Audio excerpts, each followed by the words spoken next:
was supposed to be dead. That was the first thing I realized when I saw my own photo resting beside a casket, framed in silver, surrounded by white lilies and hushed voices pretending to mourn me. The second thing I realized was that my son was smiling. I stood at the back of the church as the service carried on without me, my footsteps swallowed by the stone floor, my breath steady, despite the fire building in my chest. At the front, behind the pulpit, stood my son, Evan Hale, delivering a eulogy rehearsed to perfection. His voice trembled in all the right places. His pauses were timed for sympathy. Beside him sat his wife, Lydia, dabbing at dry eyes, her hand resting possessively on the first pew like it already belonged to her. They were burying me, and I was very much alive. "Looks like you started without me," I said. The words cut through the church like glass. Gasps rippled outward. Heads turned. Hymn books slipped from hands. Someone whispered the word ghost. Evan froze mid-sentence. Lydia's face drained of color so fast it was almost impressive. Their fear was real, and that told me everything. But this didn't begin in a church. It began 2 months earlier in a hospital room where everyone had already decided I wasn't worth waiting for. When I woke up, the first sensation was pain, deep and crushing, like a truck parked on my chest. Machines hummed around me. Tubes bit into my skin. A monitor beeped in slow, indifferent rhythm. The air smelled like disinfectant and loneliness. A nurse noticed my eyes flutter and rushed to my side, startled, relieved, almost excited. She called a doctor. They asked me questions. My name, the year, where I was. Then I asked the only thing that mattered.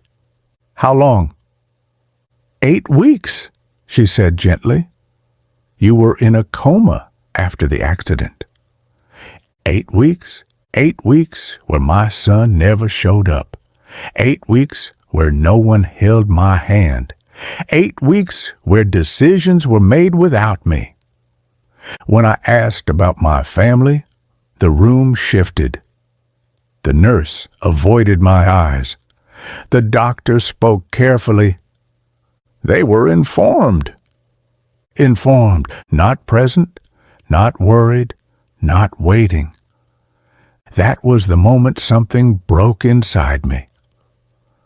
I left the hospital the next morning with a plastic bag holding my wallet, my keys, and a watch cracked at the exact moment my life split in two. My phone was dead. No missed calls, no messages, nothing. The taxi dropped me in front of my house, and I knew immediately something was wrong. The lawn was overgrown. Mail overflowed from the box. The place looked abandoned. 2 months, and no one checked. Inside, the silence was thick. The air smelled stale. Dust coated the furniture. My cat's bowl was empty and dry.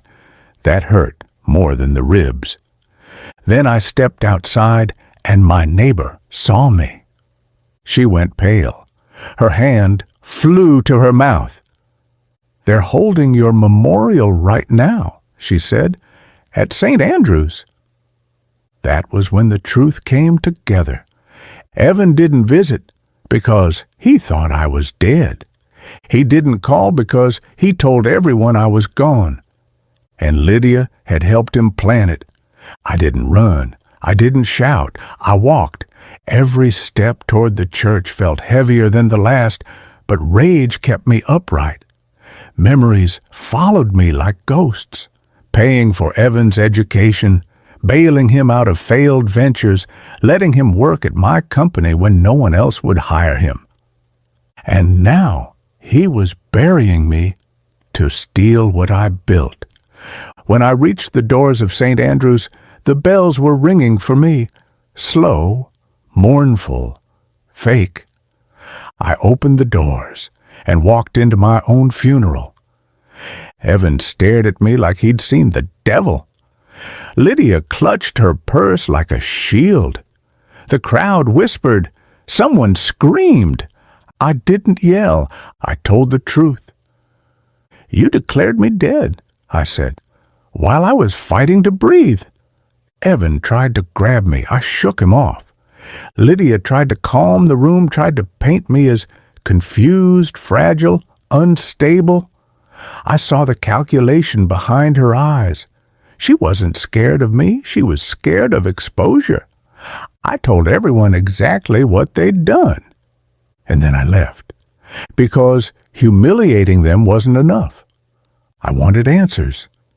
That night, I met my old attorney, Martin Cross. He brought proof. A forged death certificate with my name on it, a rushed sale agreement for my company, a rewritten will I never signed. They hadn't just buried me emotionally. They buried me legally, and they were days away from cashing in. Martin told me to be careful, to move quietly, to let the courts handle it. But Evan and Lydia weren't afraid of courts. They were afraid of daylight. So when a journalist named Claire Morgan approached me, I listened. She didn't pity me. She didn't rush me. She believed me. And together, we decided to do what Evan and Lydia never expected.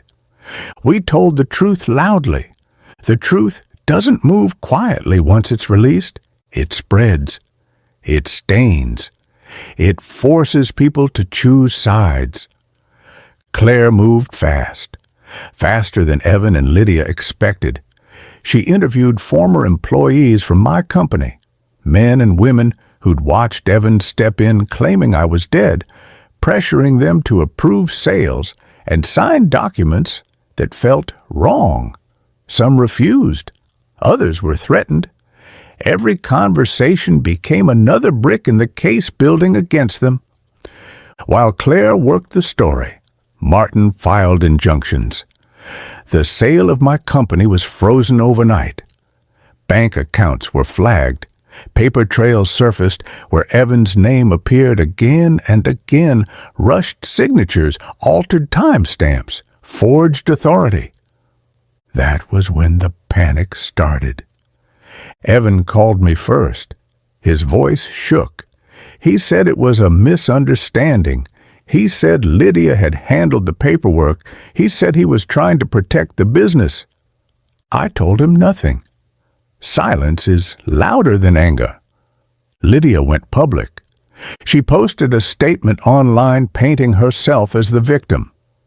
She said, "My confusion after the accident had caused emotional distress."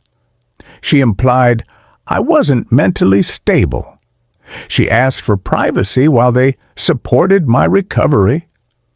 The comments poured in, sympathy, doubt, questions, but lies rot fast when light hits them. Claire's article ran 2 days later. The headline didn't scream. It didn't need to. It laid out facts, documents, timelines, names, a forged death certificate, a fraudulent will, a company nearly stolen while its founder lay unconscious. Evan and Lydia were named, clearly, carefully, unavoidably. By noon, the town was buzzing. By evening, the story spread beyond Hartford. Business forums picked it up. Legal blogs dissected it. Former partners called me directly, furious they'd been lied to. Evan's lawyer released a statement threatening defamation lawsuits. Claire's editor published the documents. That was the end of that. The next move was desperation. They tried to see me. I didn't answer the door. They sent messages, emails, voicemails filled with apologies that contradicted each other. Evan cried. Lydia blamed stress. Neither admitted intent. Neither took responsibility. When they finally showed up in person, standing on my porch under a dim streetlight, they didn't look powerful anymore. They looked cornered. Evan begged, said we were family, said mistakes were made, said we could fix it quietly. Lydia lost her temper when I didn't soften. She accused me of ruining their lives, of humiliating her, of choosing strangers over blood. I told her the truth.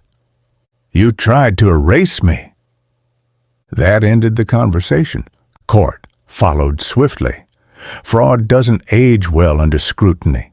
Charges were filed, assets were frozen.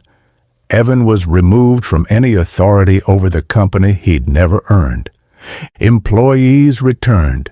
Contracts were restored. My office lights came back on. Standing there again, watching the people who'd stayed loyal shake my hand, I felt something I hadn't felt in months. Grounded.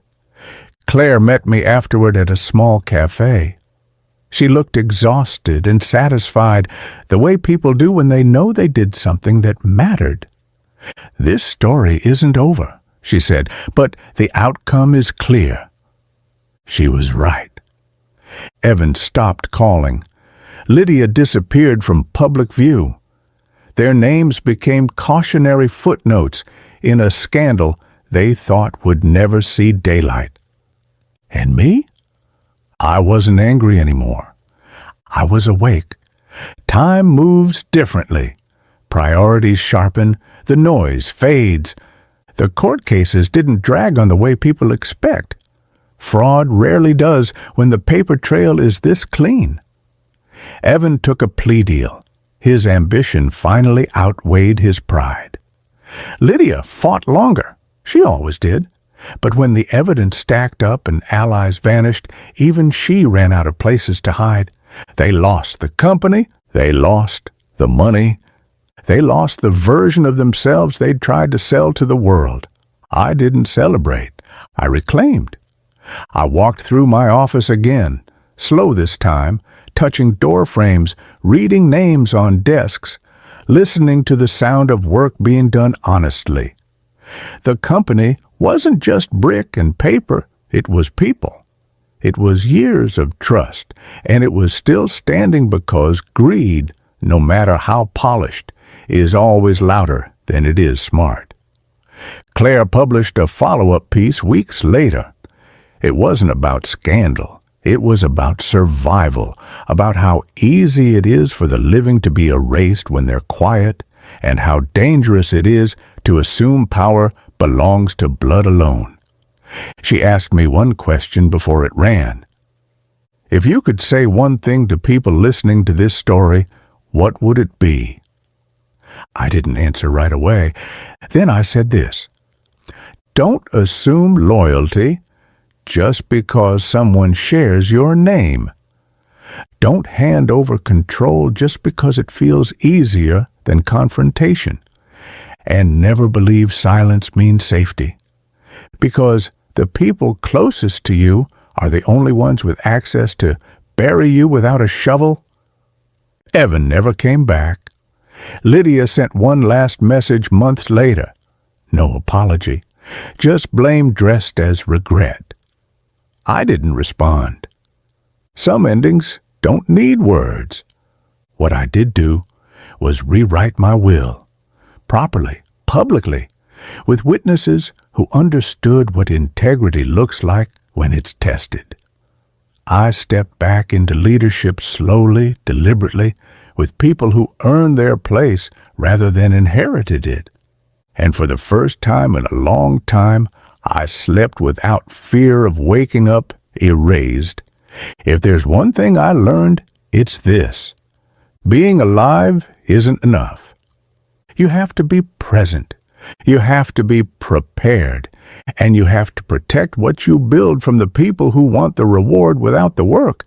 Because sometimes the most dangerous enemy isn't a stranger. It's the one standing beside your grave, pretending to mourn. If this story resonated with you, take a moment to like this video, subscribe to the channel, and share your thoughts in the comments.